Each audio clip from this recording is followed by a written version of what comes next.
नमस्कार। शहर शहर चुनावी सफर में आज हम उत्तराखंड में मौजूद हैं और हमारे साथ बातचीत करने के लिए उत्तराखंड के फायर ब्रांड नेता और कांग्रेस में घर वापसी करने वाले हरक सिंह रावत जी हैं। हरक सिंह रावत जी, न्यूज 18 में आपका स्वागत है। नमस्कार।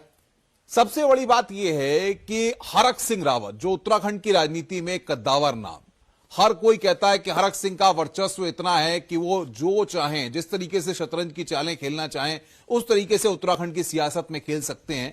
तो आखिर ऐसा क्या हो गया कि हरक सिंह रावत अपने आप को ठगा महसूस कर रहे हैं? देखिए, मैं सोचता हूं कि कुछ लोगों ने षड्यंत्र के तहत इस तरह की काम किया कि ये बात सच है कि 5 साल भारतीय जनता पार्टी में सरकार में रहते हुए जब हम कोई काम नहीं कर पाए, मैं कैबिनेट में देखता था कि जिस तरह जनहित के मुद्दों पर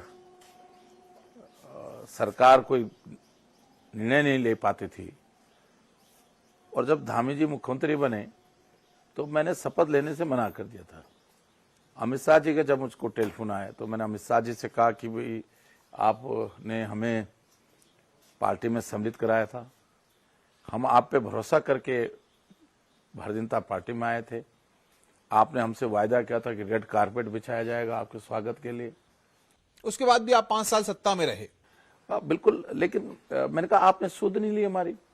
हम रोज इंतजार करते रहे, नड्डा जी से, पहले अमित शाह जी से हमने कई बार मिले, अपनी पीड़ा रखी, चाहे अपने विधानसभा क्षेत्र में हमने जो वायदे किए थे कि मेडिकल कॉलेज, सेंट्रल स्कूल, कंडी मार्ग, खो नदी, माला नदी पे सुरक्षा, करुण आश्रम का विकास, ये सारे मुद्दे मैंने कई बार केंद्र में भी और प्रदेश में भी रखे। लेकिन मैं सोचता था कि शायद आज होगा, कल होगा। जब अंतिम कैबिनेट हो गई और मुझे लगा कि, और मैं फिर भी मैंने लड़ाई लड़ी, कैबिनेट में मंत्री पद के इस्तीफे की धमकी दी, मैं उठ के चला गया, तब जाके 25 करोड़ का जियो जारी किया। लेकिन सवाल ये होता है हरक सिंह जी कि आप कहते हैं कि उत्तराखंड के जनहित के मुद्दे आप उठाते रहे और उसके साथ साथ आपके साथ विवाद जुड़ता रहा और आपके रिश्ते लोगों से खराब होते गए। क्या कारण रहा कि आपका एडजस्टमेंट किसी के साथ इतनी आसानी से नहीं हुआ? कारण क्या है कि देखिए, मैं 2+2=4 कहने वाला व्यक्ति हूँ। अब मुझसे नहीं कहा जाता। सियासत तो ऐसा नहीं कहती है। नहीं, अब मजबूरी है, मेरा नेचर नहीं है।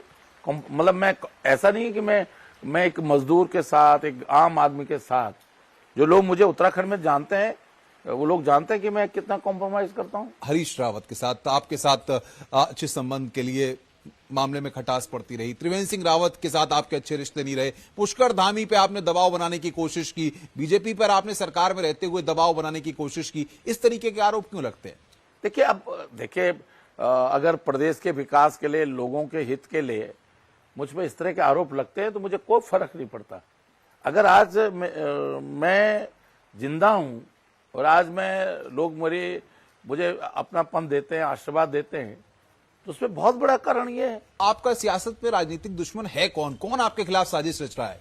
देखिए, जिन लोगों को लगता है कि भाई कौन है, नाम तो बताइए। नहीं, मैं नाम नहीं बता रहा हूँ, सब लोग जानते हैं। कौन? त्रिवेंद्र सिंह रावत? क्योंकि त्रिवेंद्र रावत को तो मैं कारण क्या है कि कुछ लोग रोटी भागे की खाते हैं और चमचगिरी की खाते हैं। हरक सिंह रावत के बारे में जब आप जनता से जुड़े मुद्दों की बात करते हैं तो इस तरह की इमेज क्यों हो जाती है कि हरक सिंह रावत बहुत महत्वाकांक्षी हैं, उनकी बहुत ज्यादा सोच है, वो अपने लिए, अपनी बेटी के लिए टिकट मांग रहे थे और तमाम ऐसी चीजें थी, इसके लिए पार्टी को उनका बाहर का रास्ता दिखाना पड़ा। ये भारतीय जनता पार्टी अपना मुंह दिखाई छिपाने के लिए, अपनी गलती को छिपाने के लिए इस तरह आरोप लगा रही है। आप बताइए, मैंने कभी किसी से कहा, कसम खा दे कोई भाजपा का नेता, कि मैं जो है ये कहा हो कि बहू को टिकट दे दो? मैंने कभी कांग्रेस के किसी नेता से बहू के लिए टिकट मांगा हो? मतलब आप कुछ भी कहते रहो, क्योंकि इनसे गलती हो गई, क्योंकि इनको और कई बार देखिए, मैं सोचता हूं इनसे गलती नहीं हुई है। केदार बाबा ने, सिद्धवली बाबा ने, बद्रीनाथ ने जानबूझ के इनसे गलती की है। कहते हैं विनाश काले विपरीत बुद्धि। लेकिन पुष्कर धामी जो आप पर भरोसा करते थे, आपके साथ बैठे, तस्वीर भी सामने आई थी, तो उसके बाद भी उन्होंने आपके लिए वकालत नहीं की।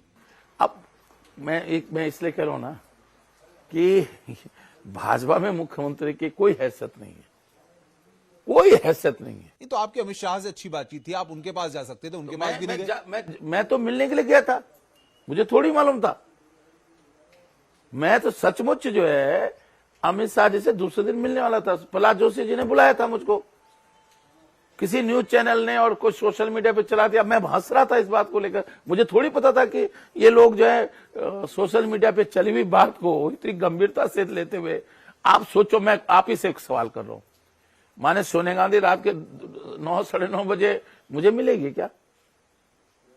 आप मेरी बात समझ में आती है, ये बात आप सोनिया जी के यहाँ। लेकिन हरक जी, सवाल ये है कि अब आप कांग्रेस में घर वापसी कर लिए, आपने 5 साल जो बीजेपी की सरकार थी उसमें अपनी महती भूमिका को अदा किया। आपने कहा आपके लिए अनुकूल परिस्थितियां नहीं थी, तब भी आप वहां पर सरवाइव कर रहे थे। इसलिए रहना पड़ता है, जैसे माना आप एक चैनल में आपने ज्वाइन कर लिया और एक ही दिन में आपके साथ या 2 दिन में, 1 साल में आपके साथ माना उस चैनल में कोई ऐसी बात हो जाए तो आप सोचोगे कि भाई रोज तो चैनल नहीं बदल सकते, कि कपड़े की तरह रोज चैनल बदल दो। मतलब आप घुटन महसूस कर रहे थे भाजपा के अंदर? बिल्कुल, मैं नहीं कर रहा था। मैं आज आपको बता रहा हूं, मैं कल्याण सिंह के साथ भी मंत्री रहा, मैं भाजपा में भी मंत्री रहा। तो ये हाल क्यों हो गया कि अब आपकी नाव जो है वो कहां पर है राजनीति में, और कांग्रेस में घर वापसी के बाद आप किस दोराहे पर हैं, ये क्या कहेंगे आप? मैं कहीं दोराहे पे नहीं हूं, मुझे काम करने का। क्या है अब आपकी? अरे मेरी भूमिका प्रदेश के तय करेगा, मेरी भूमिका हमारी कांग्रेस पार्टी का नेतृत्व तय करेगा। और जिसको काम करना होता है ना, जिसका काम करने का नेचर है, वो अपने लिए काम ढूंढ लेता है। और मेरा काम है, मैं जब तक मेरी सांसें हैं, उत्तराखंड के लोगों के लिए, उत्तराखंड के लिए जो एक मन में देखिए जुनून है, ये मैं घर ही नहीं बैठ सकता। मैं 4 दिन घर बैठ जाऊंगा, मुझे नींद नहीं आएगी, मुझे बेचैनी होने लगेगी। इस सीने में बहुत सारे दर्द हैं जो आप अंदर समेटे हुए हैं। नहीं, मैं जब भी जिस भूमिका में रहा हूं, उत्तराखंड के लोगों को कुछ न कुछ दिया है। राजनीतिक रूप से मुझे फायदा हुआ और नुकसान हुआ। जैसे मायावती के साथ मैं था 97 में, तो मुझे राजनीतिक रूप से नुकसान हुआ है, लेकिन उत्तराखंड को मैंने दिया है।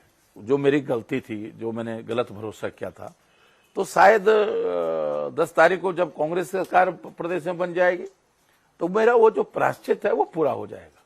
नहीं, ऐसा क्यों लगता है आपको कि अब यहां पर उत्तराखंड में डबल इंजन की सरकार के दावे नहीं चलेंगे और कांग्रेस का हाथ या कांग्रेस का पंजा जो है वो एक बार सत्ता में आएगा? ऐसा क्यों लगता है? मुझे इसलिए लगता है कि देखिए, जो उत्तराखंड का सबसे महत्वपूर्ण मुद्दा है रोजगार, उस मुद्दे पर पूरी तरह हम फेल रहे हैं, पूरी तरह भाजपा फेल रही है। भाजपा 5 साल में छुटपुट कोई नौकरियां, एक जैसे आयुर्वेद में मैंने 400-500 फार्मासिस्ट लगा दिए, जो ईयर वाइज सीनियरिटी वाइज लगाए हैं।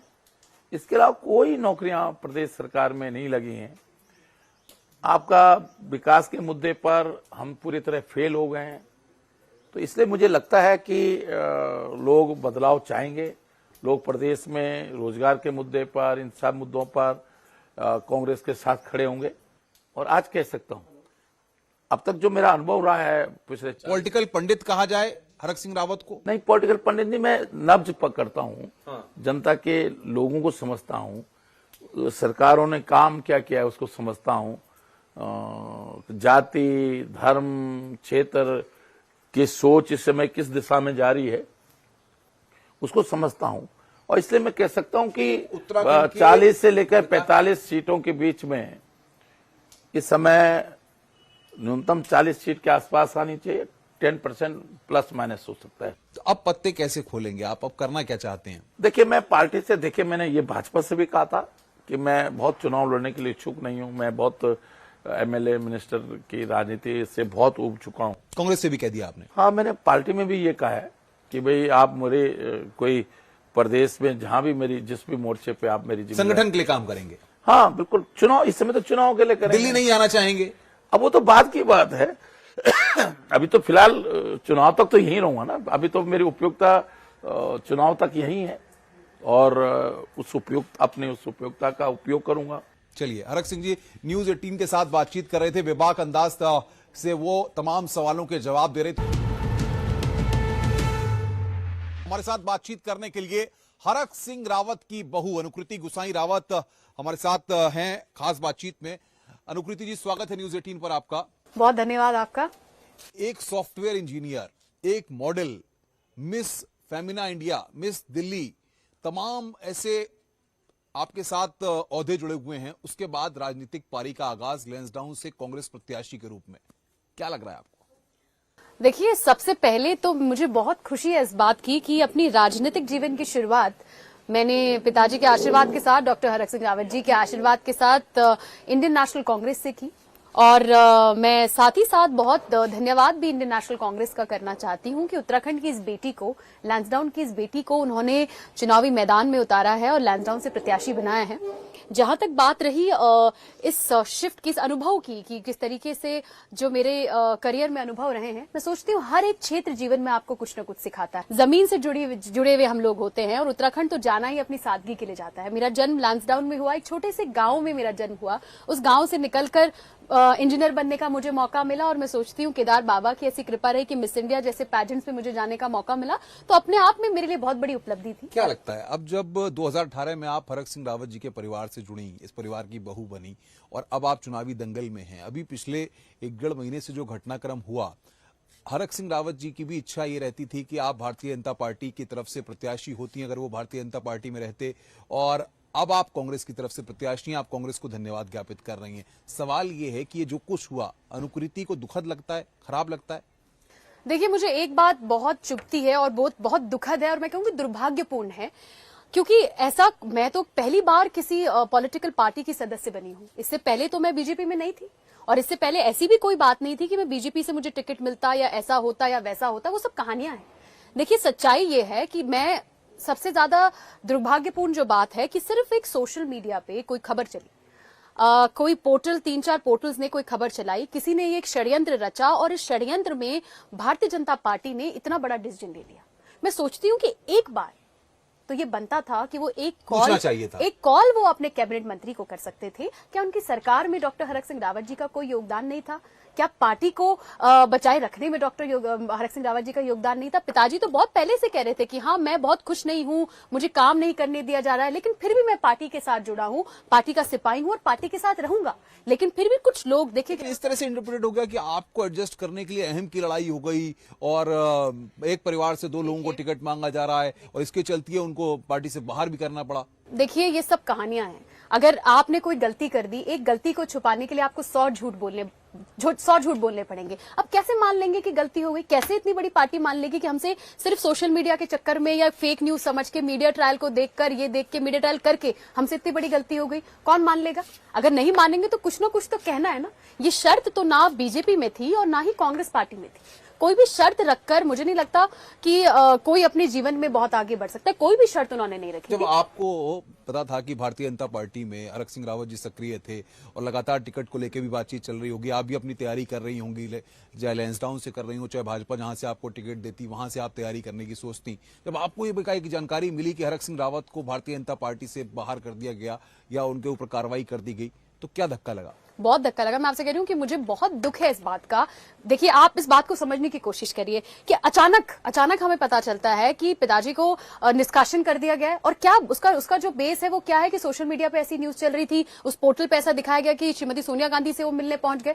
मैं कह रही हूँ, आपके पास तो लोकेशन ट्रैकर है, आप पता कर सकते थे। एक बार फोन तो कर सकते थे। फोन करके पूछा जा सकता है कि हाँ भाई साहब, ये जो खबर है, ये जो चल रही है, इसमें कितनी सच्चाई है? ये तो आई थिंक कि आप मुझे बताइए कि क्या ये कौन है जो हरक सिंह रावत को पसंद नहीं करता? देखिए, अब मैं इस पे कुछ नहीं कह रही हूँ, लेकिन क्या होता है, कभी कभी अगर आप बहुत काबिल हो ना, आपकी काबिलियत आपके लिए अभिशाप हो जाती है। जब आप बहुत लायक हो, आपके अंदर वो खूबियां हो, तो सारी जगह से लोग मिलके आपको गिराने की कोशिश करते हैं। देखिए, मैं कोई नाम यहाँ पे नहीं ले रही हूँ। परिवार की जब वो घर में आए सबके बाद, तो भावुक थे, निराश थे हरक सिंह रावत? देखिए, मैंने पहले भी कहा, मैं आज भी कह रही हूँ, जरूर भावुक हैं लेकिन कमजोर नहीं। अनुकृति गुसाई को किसने प्रेरित किया राजनीति में आने के लिए? लड़की हूं, लड़ सकती हूँ, प्रियंका गांधी के विजन ने, या तमाम ऐसे जो कहा जाता है कि परिवारवाद की बात होती है या परिवार के लोग सियासत में आते हैं, वो आपको कहीं ना कहीं राजनीति में ले आया? क्या सोचा क्या था?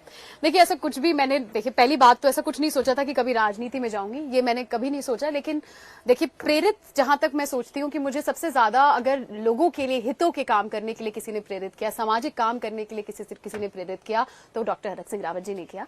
जब मैं 2018 में वापस उत्तराखंड आई थी तो तब मुझे पिताजी ने उस दिन भी कहा था, और मुझे आज, मैं हमेशा कहती हूँ इस बात को, किसी भी आप पोर्टल में देखिए, कहीं मेरा इंटरव्यू देखिए, मैंने हमेशा कहा, तो उन्होंने मुझसे कहा था कि अनुकृति आज ग्लैमर की फील्ड से तुम आई हो, अगर तुम चाहती हो तो आज भी अपना करियर तुम पिक्चरों में बना सकती हो, मूवीज में बना लो, अपना अगर मीडिया में बना लो, जहां जहां आप जाना चाहती हो।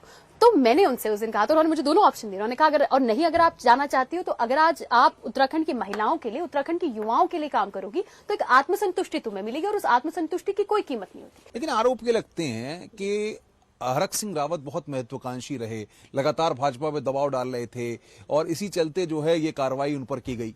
देखिए बहुत, मैं इस आरोप को बिल्कुल गलत कह रही हूं। और देखिए महत्वाकांक्षी बात जो है, महत्वाकांक्षी कौन नहीं होता आप मुझे बताइए? आप महत्वाकांक्षी नहीं है, हर व्यक्ति महत्वाकांक्षी होता है। और महत्वाकांक्षी हीन व्यक्ति जो होता है वो तो मैं कहती हूँ कि अपने समाज पे भी बोझ है। अगर किसी की महत्वाकांक्षा ही नहीं है, अगर आप महत्वाकांक्षी नहीं है तो आप अपनी जिंदगी में कैसे आगे बढ़ेंगे? महत्वाकांक्षी होना तो गलत नहीं है, लेकिन यह आरोप गलत है कि कोई दबाव बना रहे थे।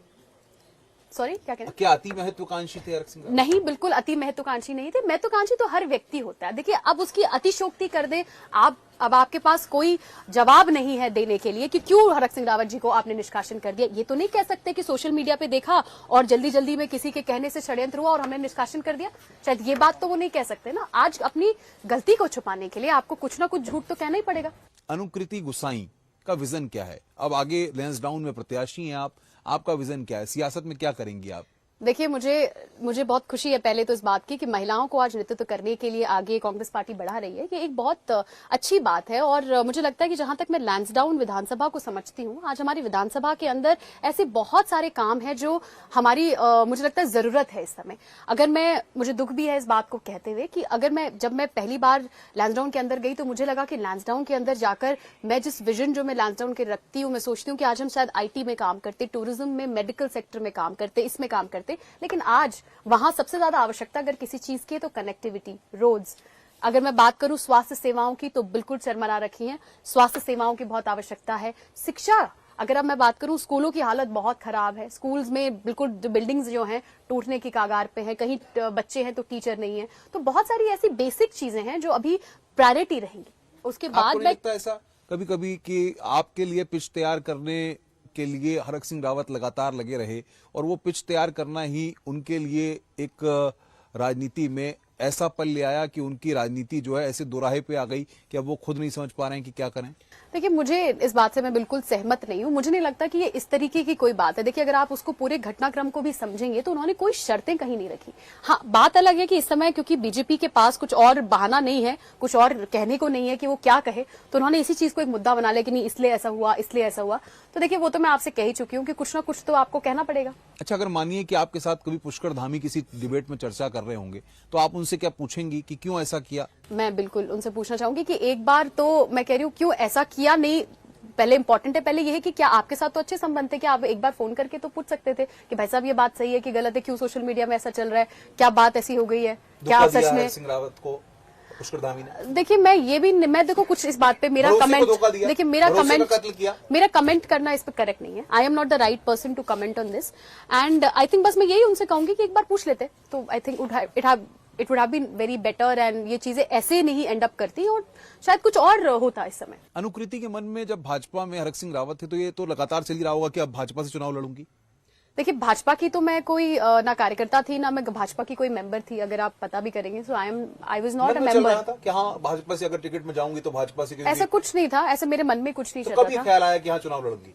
देखिए मेरे को कभी भी ख्याल नहीं आया कि चुनाव लड़ूंगी। जब कांग्रेस पार्टी मैंने चुनाव लड़ने के लिए नहीं ज्वाइन की थी, कांग्रेस पार्टी क्योंकि पिताजी जा रहे थे तो मुझे लगा कि आज देखिए मैंने तो आज भी एक इंटरव्यू में मैं कह रही थी कि कांग्रेस पार्टी को अगर उसकी विचारधारा मुझे अच्छी लगती है, मुझे ये भी अच्छा लगता है कि अगर किसी महिला को अगर हमने सबसे मजबूत रूप में एक प्रधानमंत्री के रूप में कभी देखा तो कांग्रेस पार्टी में देखा।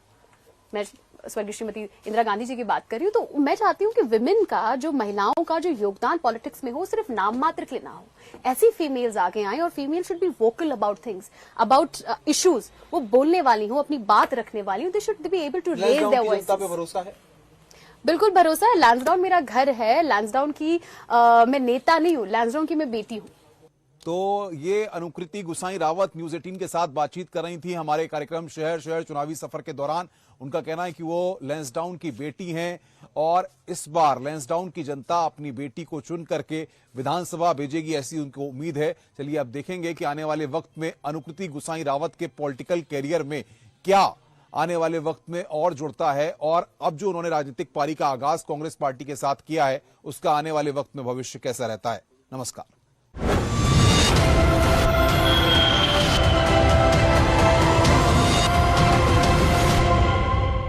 जानकारी 384 लोगों को वीरता